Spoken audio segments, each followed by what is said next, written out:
नमस्कार, अरुणाचल समाचार में आपका स्वागत है। मैं हूं नवम आशा। आइए बुलेटिन में सबसे पहले देखते हैं मुख्य समाचार।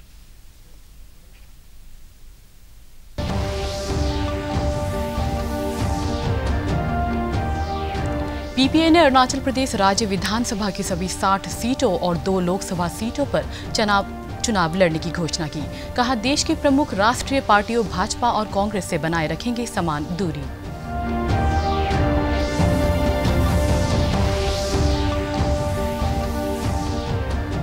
सांसद निनोंग इरिंग ने राज्य विधानसभा चुनाव लड़ने की घोषणा की। कहा, सांसद के रूप से राष्ट्रीय स्तर पर अनुभव का प्रदेश के विकास के लिए उपयोग हेतु उठाया यह कदम।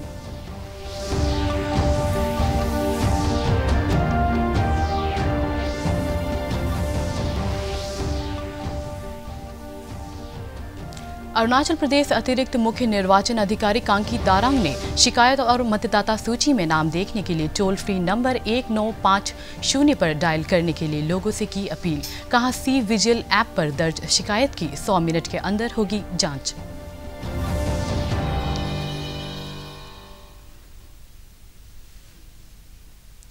राज्य में एक महत्वपूर्ण राजनीतिक घटनाक्रम में People's Party of Arunachal PPA ने अरुणाचल प्रदेश राज्य विधानसभा की सभी 60 सीटों और लोकसभा की 2 सीटों पर अपने उम्मीदवार खड़ा करने की बात कही है।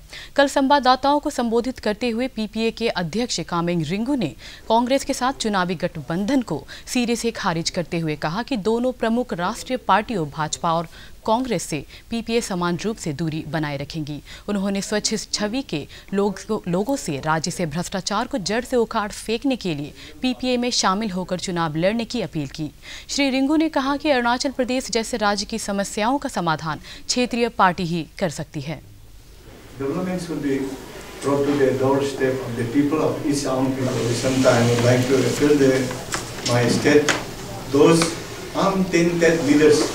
And youths, educated youths, to come in the regional platform.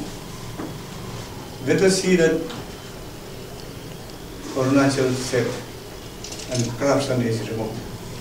This could be done only through electoral process to appeal the people of the state, especially those new.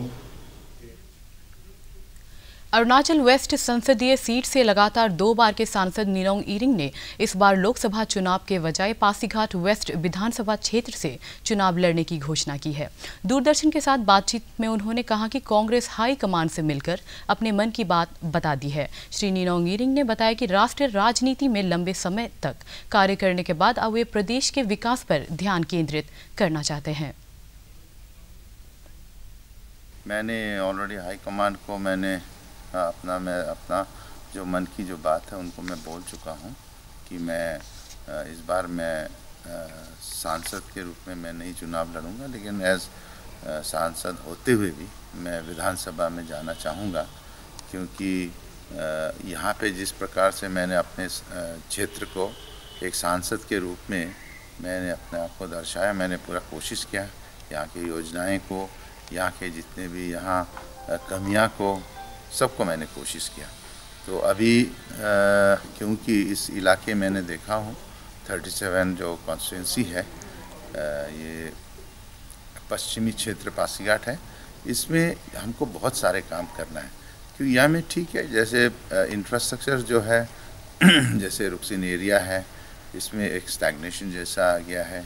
फिर उसके बाद तबीला सिले ओयान एरियाज़ है कि यहाँ जो यातायात का समस्या है या बीएसएनएल का या कनेक्टिविटी का जो समस्या है, और उसके बाद यहाँ में जो काइंड ऑफ ग्रोथ सेंटर्स यहाँ है, ग्रोथ सेंटर्स में इतना खास से इसमें कुछ खामियां हैं, इसको हम लोग और उसमें जोर लगाना होगा। यहाँ का जो बेरोजगारी का जो समस्या है उसको अरुणाचल प्रदेश के एडिशनल मुख्य निर्वाचन अधिकारी कांकी दारांग ने मतदाताओं से शिकायत दर्ज कराने और मतदाता सूची में नाम देखने के लिए टोल फ्री नंबर 1950 पर डायल करने की अपील की है। उन्होंने लोगों से गूगल ऐप प्लेटफॉर्म से सी विजिल ऐप डाउनलोड करने और आदर्श आचार संहिता के उल्लंघन से जुड़ी शिकायतें दर्ज कराने के लिए अधिकतम 2 मिनट की वीडियो अपलोड करने का सुझाव दिया है। उन्होंने बताया कि सी विजिल ऐप पर दर्ज शिकायत की 100 मिनट के अंदर जाँच पूरी कर ली जाएगी।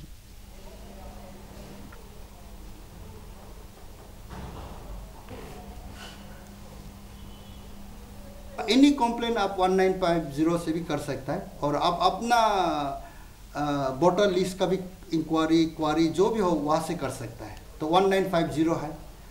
और सेकेंड है एक सी विजिल, एक एप्लीकेशंस आया है। सी विजिल मतलब इसका फुल फॉर्म है सिटीजन्स विजिल, मतलब सिटीजन्स विजिलेंटे या सिटीजन्स विजिलेंस, एक तो एप्लीकेशन आया है। तो ये एप्लीकेशन आपको ये गूगल प्ले स्टोर में मिल जाएगा। It's available in Google play store. Any citizen, कोई भी सिटीजन जो है इसको डाउनलोड कर सकते हैं एप्लीकेशन में। आपको आप as a citizen, vigilance citizen आप खुद रजिस्टर कर सकते हैं। आपको एक वन टाइम OTP देगा और आप ये उसको रजिस्टर करने के लिए आप वन टाइम रजिस्ट्रेशन आपका हो जाएगा, तो आपका वो चालू हो जाएगा। तो आप इफ़ यू फील दैट कि आपको कोई फ्लाइंग स्क्वाड या एनी कंप्लेन आपको इलेक्शन मैटर में कंप्लेन करना, आप वीडियो उसका फ़ोटो ले सकता है। फ़ोटो लेकर उसको आप पिक्चर या वीडियो में अपलोड कर सकता है। तो विद इन 5 मिनट्स उसका डिस्ट्रिक्ट कंट्रोल सेंटर में आ जाएगा।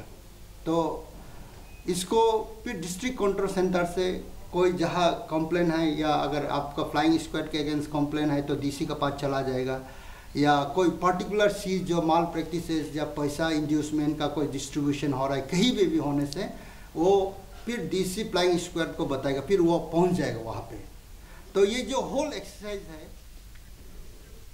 निर्वाचन आयोग ने कल दिल्ली में चुनाव खुफिया जानकारी पर बहुविभागीय समिति की बैठक आयोजित की। इसमें धन बल के दुरुपयोग को रोकने और निष्पक्ष चुनाव कराने पर चर्चा की गई।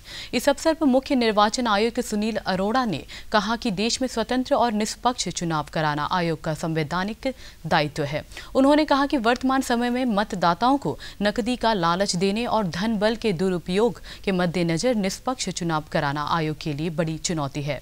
श्री अरोड़ा ने कहा कि आयोग इस बुराई पर काबू पाने को वचनबद्ध है।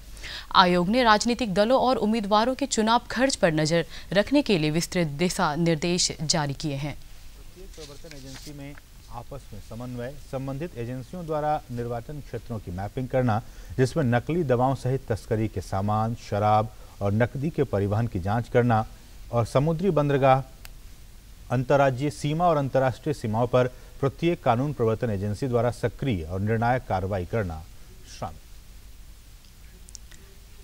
राज्य के मतदाताओं में लोकसभा चुनावों को लेकर जोश है। हमारे संवाददाता ने ईस्ट सियांग जिले के कुछ मतदाताओं से लोकसभा चुनाव में उम्मीदवारों की पसंद पर बातचीत की। मतदाताओं का कहना है कि इस बार वे देश की सुरक्षा और विकास को ध्यान में रखकर मतदान करेंगे। भारत के प्रधानमंत्री ऐसा प्रधानमंत्री होना है कि काफ़ी हिम्मत वाले हो और कोई किसी को डरने दिल वाला नहीं हो। हमेशा भारत को आगे रखने के लिए कोशिश करने वाला हो। हमारे MP MLA जिसको भी हमारे आम आदमी सुना जाए, उसको आप विकास के बारे में सोचने वाला देखना चाहिए। और हमारे जो पाकिस्तान में जो डिस्टर्ब होता है उसको हमेशा सुरक्षित में रहना चाहिए। बॉर्डर में जो भी हो सुरक्षित होना चाहिए, चाइना हो म्यांमार हो। MP चाहिए जो अपने आप डिसीजन ले सके, अपना वो स्ट्रांग विल रख सके, ऐसा हम लोग को MP कैंडिडेट चाहिए। कांग्रेस ने लोकसभा चुनाव के लिए 18 उम्मीदवारों की तीसरी सूची जारी कर दी है। नई दिल्ली में कल पार्टी की केंद्रीय चुनाव समिति की बैठक के बाद यह सूची जारी की गई। इस सूची में कांग्रेस ने असम से 5, मेघालय से 2, उत्तर प्रदेश, सिक्किम और नागालैंड से 1-1 तथा तेलंगाना से 8 उम्मीदवारों की घोषणा की है। पार्टी ने मेघालय में तुरा लोकसभा निर्वाचन क्षेत्र से पूर्व मुख्यमंत्री मुकुल संगमा को उम्मीदवार बनाया है। अखिल भारतीय महिला कांग्रेस अध्यक्ष सुस्मिता देव को सिलचर, जबकि गौरव गोगोई को कलियाबोर लोकसभा सीट से टिकट दी गई है। पूर्व केंद्रीय मंत्रियों विंसेंट H. पाला को शिलोंग और पवन सिंह घटोवार को असम के डिब्रूगढ़ से उम्मीदवार बनाया गया है। पार्टी ने असम में करीमगंज आरक्षित सीट से स्वरूप दास और जोरहाट से सुशांत बोरगोहेन को, नागालैंड से KL चिश्ती और सिक्किम से भारत बास्नेट को टिकट दिया है।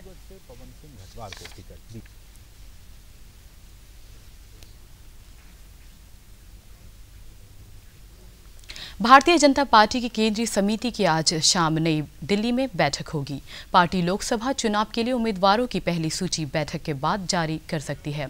इस सूची में 11 अप्रैल को होने वाले पहले चरण के मतदान वाले 91 क्षेत्रों के अधिकांश उम्मीदवारों के नाम शामिल किए जा सकते हैं। प्रधानमंत्री नरेंद्र मोदी, पार्टी अध्यक्ष अमित शाह और पार्टी के अन्य शीर्ष नेता इस बैठक में भाग लेंगे। Voting will take place in 91 seats across the country. राष्ट्रपति रामनाथ कोविंद ने आज राष्ट्रपति भवन में आयोजित अलंकरण समारोह में प्रतिष्ठित व्यक्तियों को पद्म पुरस्कार प्रदान किए। छत्तीसगढ़ की लोक गायिका तीजन बाई को पद्म विभूषण और वैज्ञानिक नंबी नारायण को पद्म भूषण से अलंकृत किया गया। अभिनेता मनोज बाजपेयी, पर्वतरोही बछेंद्री पाल, क्रिकेट खिलाड़ी गौतम गंभीर, बास्केटबॉल खिलाड़ी प्रशांति सिंह और फुटबॉल खिलाड़ी सुनील छेत्री पद्मश्री से अलंकृत होने वालों में शामिल है। इस वर्ष 112 व्यक्तियों को पद्म पुरस्कारों के लिए चुना गया था और गणतंत्र दिवस की पूर्व संध्या पर उनके नामों की घोषणा की गई थी। इससे पहले राष्ट्रपति ने इस महीने की 11 तारीख को एक पद्म भूषण, 8 पद्म भूषण और 46 पद्मश्री प्रदान किए थे।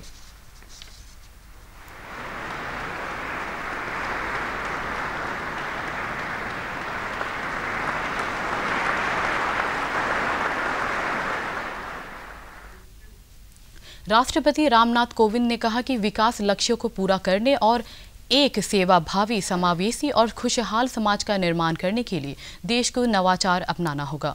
गुजरात के गांधीनगर के पास ग्राम भारती में राष्ट्रीय नवाचार एवं उद्यमिता उत्सव का उद्घाटन करते हुए उन्होंने कहा कि जमीनी स्तर का नवाचार देश की विविध आवश्यकताओं का निराकरण कर सकता है। राष्ट्रपति ने कहा कि लोगों को नवाचार संस्कृति को बढ़ावा देने के लिए पूरे प्रयास करने होंगे। उन्होंने कहा कि नवाचारों को देश से उद्यमियों में प्रवर्तित करने के लिए एक अनुकूल माहौल बनाने की आवश्यकता है।